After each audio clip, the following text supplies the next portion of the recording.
Try. See if you're here now. Bismillahir Rahmanir Rahim. You can hear it, it could just be bad. You could hear it. Bismillahir Rahmanir Rahim. Nahmaduhu wa nusalli ala rasulil kareem.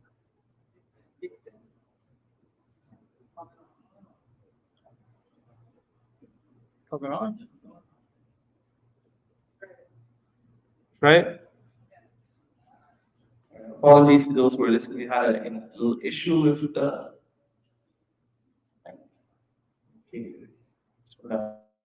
So we were discussing that Allah's Messenger sallallahu alaihi wasallam returned from Hajjatul Wada, the farewell pilgrimage, and in that the final the verses Al-Yawma akmaltu lakum dinakum wa atmamtu alaykum ni'mati wa raditu lakum al-Islam dina, in which Allah subhanahu wa ta'ala mentioned that I perfected your religion for you, completed my favor upon you, and chosen for you Islam as your religion. It was in that pilgrimage that the Sahaba, Nabi sallallahu alaihi wasallam asked them, have I fulfilled and propagated the message? And all of them said yes. And then he told them, فَلْيُبَلِّغِ الشَّاهِدُ الْغَائِبِ, those who are present, take message and deliver it to those who are not here. And the process had already started. Mu'adh ibn Jabal, and that was also a sign that Nabi sallallahu alaihi wasallam was soon to depart. This was before the Hajjatul Wada, as far as I remember. And Nabi sallallahu alaihi wasallam sent Mu'adh to Yemen. And he was sending various Sahaba to different places now to impart the teachings of Islam and to teach the people there. So there were many signs. They said there were many signs that were basically foretelling the passing of the Messenger sallallahu alaihi wasallam. Allah's Messenger had prepared the Sahaba, and their iman now, of course, was strong. Their knowledge was there. They had learned from the Messenger sallallahu alaihi wasallam, and Allah had said to the ummah that kuntum khayra ummatin ukhrijat linnas ta'muruna bil ma'ruf wa tanhauna 'anil munkar wa tu'minuna billah, that you are the best of communities. You're the best community that has been raised up for mankind. You enjoin right conduct and forbid indecency, and you believe in Allah. And then, of course, the verse of إِذَا جَاءَ came down. إِذَا جَاءَ نَصْرُ اللَّهِ وَالْفَتْحِ, that when the assistance of Allah and the victory comes, and you see people entering into the religion into multitudes, then praise your Lord and seek forgiveness of Him. Verily, He is forgiven.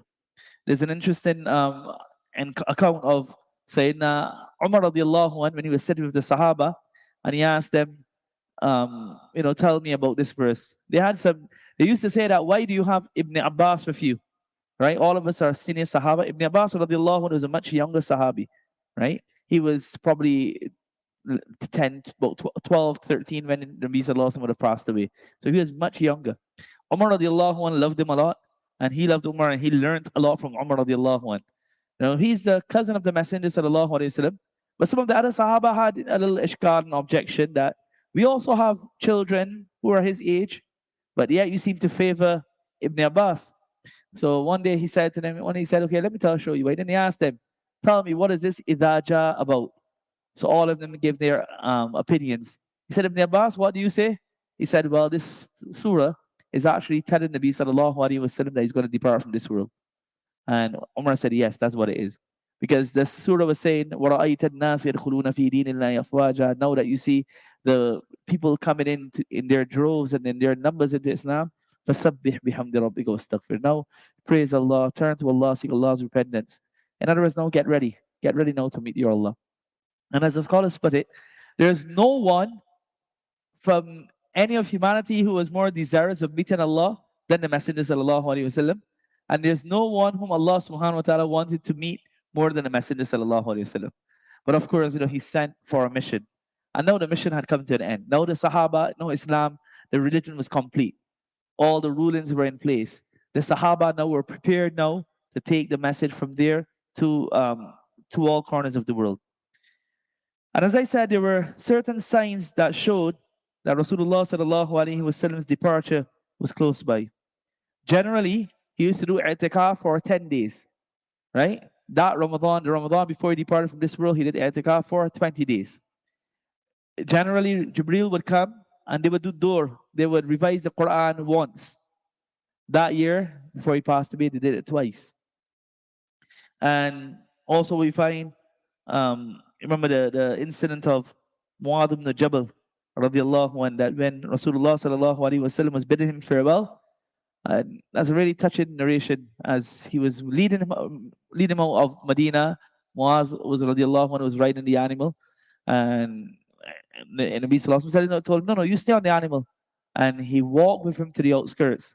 And then he said to him, Muad, perhaps when you next time you return, you're not going to see me. You'll see my grave. And of course, Muaz cried, right? Muaz loved the messenger, and here he's hearing of the death of the messenger, and he cried. And then he said those very profound words that, "O Muaz, no matter in the ulan nasabi, right? The person who is the most closest to me is those who have the most taqwa, right? Wherever they are, no matter where they are. But if you want to be close to me, then you have to connect to Allah subhanahu wa ta'ala and follow the sunnah. So along with that, the Sahaba, they were prepared. They were also being prepared. How were they being prepared? Remember the incident of the Battle of Uhud, when the cry went out that Muhammad has been killed. And then the Sahaba for a while sat down and they felt hurt. And then after that, they realized the Messenger sallallahu alaihi wasallam was still alive, and they rallied around and they came, and everyone gathered around the Messenger sallallahu alaihi wasallam. And the verses were revealed, وَمَا مُحَمَّدٌ إِلَّا رَسُولٌ, that Muhammad is a messenger. But خَلَتْ مِنْ قَبْلِهِ الرُّسُلُ, messengers have passed away. So basically, you have to prepare yourself. It's going to be a time when Allah's messenger is going to depart from this world. Even when he was at the in the farewell Hajj as well, he had told the Sahaba that خُذُوا عَنِّي مَنَاسِكُمْ, learn from me the rites of Hajj. It's a possibility that I'm not going to be here again to teach you. Next year, I'm not going to be here. Rasulullah sallallahu alaihi wasallam, it says that 8 years after the Battle of Uhud, Rasulullah sallallahu alaihi wasallam went to Uhud and he prayed again for those who were there. It says it was as though he was bidding farewell to the living and the dead. On that occasion, he mounted the pulpit as well, and he said, I'm the one who goes before you, and I shall be a witness to you. Your appointed place is the Hawd al-Kawthar, the pond of Kawthar, where I find myself standing. I have been given the keys of the treasures of the earth. I do not fear for you that you will become polytheists after I am gone, but I fear for you that you shall long for worldly things and perish like your predecessors. It was at the end of Safar, the month of Safar, that late one night, Rasulullah sallallahu alaihi wasallam, he went to Jannatul Baqi, the cemetery in Medina, and there he prayed for those who had departed from this world, and then he returned home. It was the next morning that his ailment started. He had a very, very bad and very severe headache. During that time, the Messenger sallallahu alaihi wasallam would go by each of the wives as was their turn, when he was then in the house of Maimuna radiallahu anha, he called his wives and he asked permission that I'm ill, so allow me just to stay in the house of Aisha. That I'll settle there then. I wouldn't have to move around each house. So they gave him permission. All of them gladly gave him permission. So then he stayed in the house of Aisha radiallahu anha.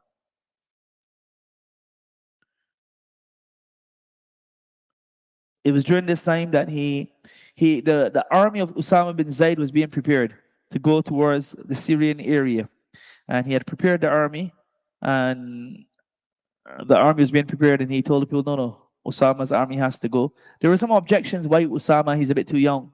Rasulullah sallallahu alaihi wasallam told him, no, the same. You had issues also with his father, and his father tasted martyrdom, and Usama has and he basically praised Usama.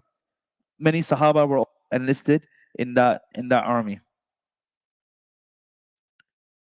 Rasulullah sallallahu alaihi wasallam, now during this time, the Sahaba would come and they would visit him in his house as well. He would welcome them, he would pray for them. On one occasion, he said to them, I enjoin you to fear Allah and assign you to his care after me. I am a warner unto you from Allah. Behold, never give yourselves to arrogance and vainglory in the habitations of Allah's servants, for Allah has told you and me, as for the abode of the hereafter, we assign it to those who seek not oppression in the earth nor corruption. The outcome is for those who ward off evil. And then he recited another verse, the meaning is which is not the home of the scorners in hell. During that time, he also asked Aisha, what happened to those pieces of gold that you had, right? That belonged to him. So she brought it. There were 5 or 7 or 9. He took them in his hand and he said, how shall I face Allah with these in my possessions? So he gave that all out into charity. his worry during that time was also salah, what's going to happen. And on one occasion, Rasulullah sallallahu alaihi wasallam, he had done the ablution, he fell unconscious. He regained conscious, he asked, has everyone prayed the salah? No, the messenger of Allah, they're waiting for you. Again, he lost again he asked. And this now was the time for the night prayer. And then he sent the message at Muru Abu Bakrin, that tell Abu Bakr to lead the salah. So Aisha said, I felt, a bit uneasy about this because remember, it's like, when the leader goes, the next person to come and stand in his spot is always, you're always going to judge, oh, he's not like the leader. So she's the child, the daughter of Abu Bakr. So she has this thing that my father, it's a bit difficult to put him in that position. So she's discussing, he said, oh, Messenger of Allah, Abu Bakr is a very tender-hearted person. Let Umar lead. And the Prophet ﷺ got, he said, no, no, no. Tell Abu Bakr. Abu Bakr has to lead. And this was perhaps one of the greatest of the signs that Abu Bakr is to be the rightful Khalif. Alhamdulillah, then, after that, then the Sahaba unanimously agreed on the Khilafat of Abu Bakr radiallahu anh. So Abu Bakr started to lead the prayer. On one occasion, he felt a bit better. Rasulullah sallallahu alaihi wasallam came out of the house of Sayyidina Ali and Sayyidina Abbas. When Abu Bakr saw him, he started to step back. Nabi sallallahu alaihi wasallam told him, no, he motioned him, and he stayed in the musalla. Allah's Messenger came and sat next to him. And this way they prayed. There's one narration of Al-Fadl ibn bint al-Harith. She says, I heard the Messenger sallallahu alaihi wasallam reciting Surah Al-Mursalat wal Mursalati Urfa in the sunset prayer, in Maghrib prayer. And that was the last salah that he led. After that, he did not lead any of the salah until Allah called him. During this time as well, he came and he gave a speech. And it says that he had the cloth tied around his head. And he said, behold, Allah has given one of his servants the choice between this world and that which is with him. So he chose that which is with Allah. So Abu Bakr started to cry. Abu Bakr started to cry. And one of the narrations have the Sahaba were like, what is this old man crying about? A person who is choosing Allah? That's great. But afterwards they realize that Abu Bakr is crying because he knew Rasulullah sallallahu alaihi wasallam meant himself. It was at that time Rasulullah sallallahu alaihi wasallam said, Abu Bakr, have patience and don't be hasty. Indeed, of all the people, the most generous towards me in regard to his life and property was Abu Bakr. And were I to choose anyone to be my dearest friend, indeed I would choose Abu Bakr. But love and concern for Islam takes precedence over all others. And this time he also said that no door to the mosque should be left open save the door of Abu Bakr. That direct entry should only be for Abu Bakr's house, right? Again, that was the sign that Abu Bakr is the one who's going to be the rightful Khalif.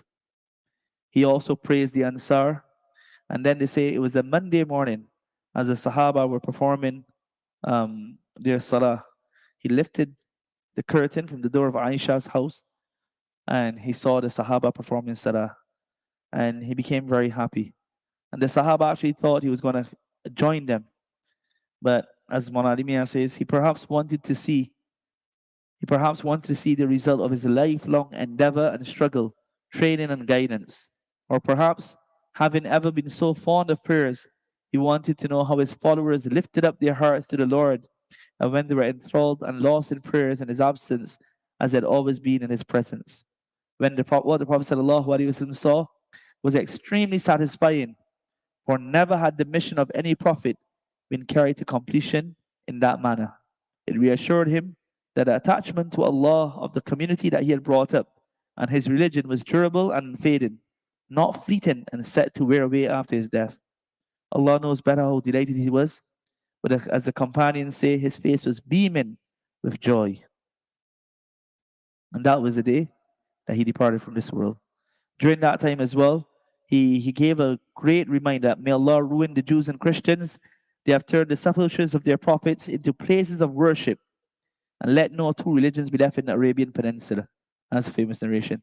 And so he didn't want anyone to make his qabr, the resting place, like how the Jews and Christians did with their prophets, that they would go and worship, make it an object of worship, etc. And then amongst the last things he said, Lo, be careful of prayer, of salah, and those who are under your charge, those whom you possess or have under your charge. It says he kept reading this until these words became inaudible. Aisha radiallahu anha says that she started reciting the last two surahs of the Quran in order to blow up in the Prophet sallallahu alaihi wasallam. And then it was at that time that he was lifting his gaze towards the sky and he said, Bin Rafiq al-Ala, Allahumma bin Rafiq al-Ala. Wallah, join me with the exalted companion. At that time, Sayyidina Abdul Rahman bin Abi Bakr, the son of Abu Bakr, Aisha's brother, entered and he had a fresh miswak. Prophet sallallahu alaihi wasallam looked at it. And Aisha took it and she says she bit it so that it becomes soft, and then she gave it to the messenger. Some narrations also had that she helped him brush his teeth. Scholars mention an interesting point here. Allah's messenger was waiting. One was cleanliness, right? He loved cleanliness, and now he knows he's going to Allah, so he's brushing his teeth, ensuring his scent is good. So he goes to Allah. And then again, bil Rafiq al-Ala, Allahumma bil Rafiq al-Ala, making dua, and he's pointing his forefinger with the exalted companion, with the exalted companion. During that time, he also had water. And he would dip his hand in the water and he would wipe his face with it. And we said, no, there's no God but Allah. And verily, death has its pangs. And then he continued with the exalted companion, until he departed from this world. His body was leaning against Aisha radiallahu ta'ala anha as he departed from this world. When he departed from this world, he left nothing behind. Here's the leader of mankind. He left this world without a single dinar or dirham or a slave or bondsman in his possession. All that he owned at the time was one white mule, some weapons, and a piece of land which had already been given away in charity. His coat of mail had been pawned with a Jew for 30 sars of barley when he died, and nothing was left by him to have it returned. Only 6 or 7 dinars were left with Aisha, but he had asked her to give even those away in charity. Aisha says that the day the messenger passed away, there is only a little barley left in the cupboard. And he said that was the mu'jiza, that she continued using it. And then one day she went and weighed it, and that was the end of it. Right? That was the end of it. He passed away. Maulana Alimia says he passed away on the 12th of Rabiul Awwal in the heat of the afternoon, after the sun had passed the meridian. He was 63 years of age. Sayyidina Anas and Abu Sa'id al-Khudri radiallahu ta'ala, they say that when the Messenger sallallahu alaihi wasallam came to Madinatul Munawwara, everything looked better and brighter. But it was no day that was worse or darker than the day the Messenger sallallahu alaihi wasallam departed from this world. The Sahaba, they were inconsolable. Uthman radiallahu anh became unconscious. Ali, he had to deal with the affairs of, because he's a family, right? Close cousin. So he was involved with the kafan and dafan and the ghusl, etc. But even him, for a long number of days, he just stayed home. He just couldn't bear it. Fatima, she was hurt 6 months after she too departed. The Sahaba were they couldn't believe it. Sayyidina Umar, the one who, to be strong, he stood up and he started telling people that the messenger has not passed away. He's gone, just like how Musa went to speak to his Lord. He's gone to speak to his Lord. He's going to come back and he's going to kill those, and he's going to punish those who said he has passed away. Abu Bakr is interesting. Abu Bakr wasn't there. Now some people say, where's Abu Bakr, right? What happened? Remember that Monday morning? That Monday morning, Nabi Sallallahu Alaihi Wasallam looked good. When they saw him come out and they saw him smiling and they saw his face glistening, he had looked good. And even there's a narration that Ali radiallahu anh, when he passed, some Ansar Sahaba, because Ali, Abbas, Fadl ibn Abbas, the family members, they were always around. So some of the Ansar asked Ali that, how's the messenger? He said, Alhamdulillah, it seems he's recovering. Along those lines, he said something.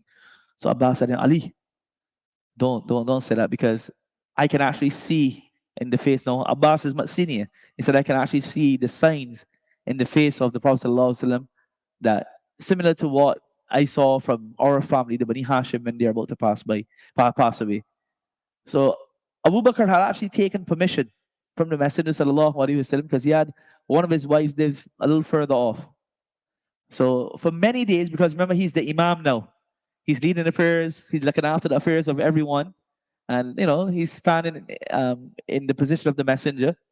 So that morning, seeing that the messenger sallallahu alaihi wasallam had looked a little better, he took permission from the messenger, according to some reports. He took my permission and said, I just want to go to visit that wife now. That's her right, right? So he went, and it was whilst he was there that the message came. The messenger sallallahu alaihi wasallam had passed away. So quickly he returned to the Masjid Nabawi. And when he got there, Umar is in one corner, and Umar is giving his khutbah, and he's strong and he's loud, and he went straight to the house of Aisha. He went into the house of Aisha. The mantle, the cloth was covering the face of the Messenger sallallahu alaihi wasallam. He lifted it. He kissed the Messenger sallallahu alaihi wasallam, and he mentioned and he said that right, right. He kissed the face of the Messenger sallallahu alaihi wasallam. He said, "My mother and father may be your ransom. You have tasted the death that Allah has decreed for you. A second death will never overtake you." And then he replaced the mantle over the Prophet sallallahu alaihi wasallam's blessed face, and he went into the masjid. Umar was there still, you know, giving his speech, and he went and he said, "Umar, be quiet." Well, Umar was too excited; he couldn't listen. So that's what happened.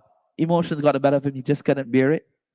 And Abu Bakr now, but when the people saw Abu Bakr, they know who's the real one, right? Who's the real Amir. So as soon as they saw him, they started going and gathered around him. And it was at that time that as soon as he stood there, Man kana ya'bud Allah, Man kana ya'bud Muhammadan, fa inna Muhammadan kad mat. Wa man kana ya'bud Allah, fa inna Allah hayyun la yamut. And all people, whoever worship Muhammad, then let him know Muhammad has passed away.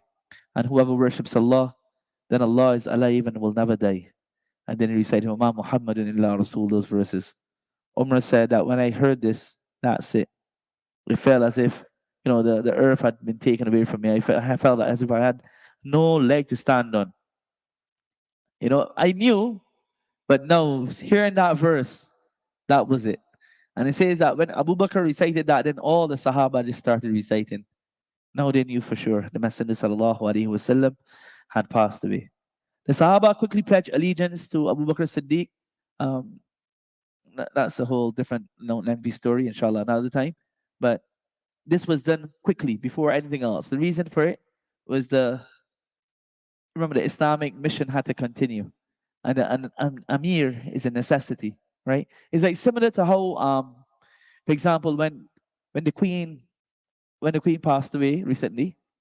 So before that, you basically swear in the heir apparent, right? So the Prince Charles would have been sworn in quickly, because continuancy has to take place, because then the person who's next in charge has to carry on with things.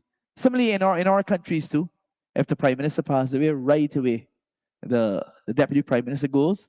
Sometimes they don't even disclose that the prime minister has passed away until the deputy prime minister has been sworn in, and then he will actually use, or she will then go and give the information, because you need continuity, right? So here again too, the Sahaba quickly went. Um, there was a bit of discussion. It's very small discussion, but everybody knew. Everybody knew that is Abu Bakr. And then Abu Bakr came. So first there was in the Saqifa Banu Sadiya, that was where the Ansari Sahaba were. And when Abu Bakr went, right away he went. So that's why I say that's the fearlessness and the strength of Abu Bakr. He came, he took Umar, Abu Ubaidah went with him, and they went there. Abu Bakr gave a speech. And Umar, then he said, let me tell you all, either if you want to pledge allegiance on either of these men's hands, and he took Abu Umar's hand and Abu Ubaidah's hand, and pledge allegiance on either their hand. That's Abu Bakr's tawadu. And Umar looked and said, Abu Bakr, I'm saying in my line, you're mad, what kind of man? No, no, no. Nobody, as long as you're alive, you're the Khalif. And he held his hand, he pledged allegiance. The Ansar Sahaba pledged allegiance. After the next Salah, then everyone came and pledged allegiance. The Shias like to say that Ali wasn't there. Of course, Ali wasn't there. Why Ali wasn't there? What did I say earlier? Ali was busy with the burial of Rasulullah sallallahu alaihi wasallam, and then he came after, of course. So Ali wasn't there right away because Ali had other matters to tend to, right? And again, it was needed for Abu Bakr to be there. Again, when now we came to where to bury the messenger, take him to Makkah, bury him next to his mother, bury him in Jannatul Baqi. Abu Bakr said, I heard the messenger say, sallallahu alaihi wasallam, wherever Nabi passed away, That's his burial spot. So Aisha radiallahu anha had that privilege. Remember she was remember the wives had all agreed that the messenger would stay at her house, right? Allah made it such that the day the messenger passed away was the day that he was supposed to be by her house. So in that way, none of the other wives could feel bad either. That if he had passed away at my house, he would be buried in my home. So it was her day as well. And then he was buried in that spot. Um, I think it was Talha radiallahu anhu dug the grave. Abu Talha and Ansar radiallahu anhu dug the grave. And then again, the method of performing the salah, that there was no imam. Everybody came individually in groups and they performed the salah. So the men came, the women came, the children came. It's also, we mentioned, the angels came and they performed the janazah upon the Messenger sallallahu alaihi wasallam. The day that the Messenger passed away, and Bilal stood up to give the adhan. And usually what would happen is he would say, Ashhadu an la ilaha illallah, and then he would turn and say, Ashhadu anna Muhammad Rasulullah, and he would look in the direction of the Messenger. And that day when he looked, there was no Prophet sallallahu alaihi wasallam, and he broke down, and Medina broke down in tears. And that's why the Messenger said, if anybody ever, have a grief comes upon any person, then console himself in his bereavement by calling to his mind the anguish that will rend his heart on my death. For no sorrow will be greater for my followers than the agony than the agony caused to them by my death. Because of course, the messengers departed, the wahi, the revelation, that which bridges us to Allah, that connection is there no more. And the Messenger sallallahu alaihi wasallam, then he was buried in that place that we go to now, and we give our salat and salam. May Allah Ta'ala grant us the love of the Messenger. Bilal, after that, he came and he said, I'm not going to do adhan anymore. There was one Sahabi who at that time said, Oh Allah, I can't see the Messenger anymore with my eyes. I have no use to these eyes. Oh Allah, take my sight away. His sight was taken away. The animal that the Messenger sallallahu alaihi wasallam used to ride, animal also passed away. Right? There was so much grief. So Bilal came and said, I'm finished. Abu Bakr. And Abu Bakr, remember, Abu Bakr is the one who had freed Bilal, right? Who had paid the ransom and the money, emancipated him. So he came and he said, Abu Bakr, I can't. So Abu Bakr, Abu Bakr is his friend. He said, Bilal, please, try. He said, Abu Bakr, if you had freed me for the sake of Allah, then allow me to go. And if you had freed me for your sake, then of course, I'm yours. I'll stay. Abu Bakr said, no, of course, I freed you for Allah's sake. He said, okay, then let me go. And he departed from Medina. He couldn't bear it. He couldn't bear it. Because that's the Nabi, that's the Messenger sallallahu alaihi wasallam. Abu Bakr radiallahu anhu, he passed away some 2 years after. And the Sahaba say, and the scholars mention, the death of Abu Bakr was what? Separation from the beloved. That used to pain him. Muhammad is not there anymore, sallallahu alaihi wasallam. Because when they wanted anything, just to come and cast a glance at the Messenger sallallahu alaihi wasallam, and everything would be okay. There's that famous hadith. Abu Bakr felt hungry, he came out of his home. Umar felt hungry, he came out of his home. And their whole purpose is to go and see the blessed face. You see the blessed face and everything goes away. Now that wasn't there anymore. But for us, the sunnah remains. The love remains that we can, inshallah, acquire by following and practicing the sunnah, reading about him, and trying to emulate him. And salat and salam, inshallah, once tomorrow is not Eid as well. It'll be the last Thursday, inshallah. So we'll also recite the 40 Durood tomorrow. And inshallah, touch on a few brief lessons and make dua, inshallah. May Allah grant us the love of the Messenger. So this book, for anyone who wishes, I think Mufti Abrar still may have a copy. I'm advertising for him, so he'll probably give me a share of the proceeds, right? It's a lovely book. The Prophet of Mercy by Maulana Aakil Bhula. Then, so I've stopped there, but then after that, then it goes into the next number of pages, speaks about the children, the wife, some character traits, the characteristics. Inshallah, I hope on another occasion, inshallah, we'll touch on the Shamail and the physical features and how Rasulullah SAW dressed, etc. Inshallah, on another occasion, Allah. Inshallah. May Allah grant us the tawfiq. Sallallahu alaihi wasallam. سبحان ربك رب العزة عما يصفون وسلام على المرسلين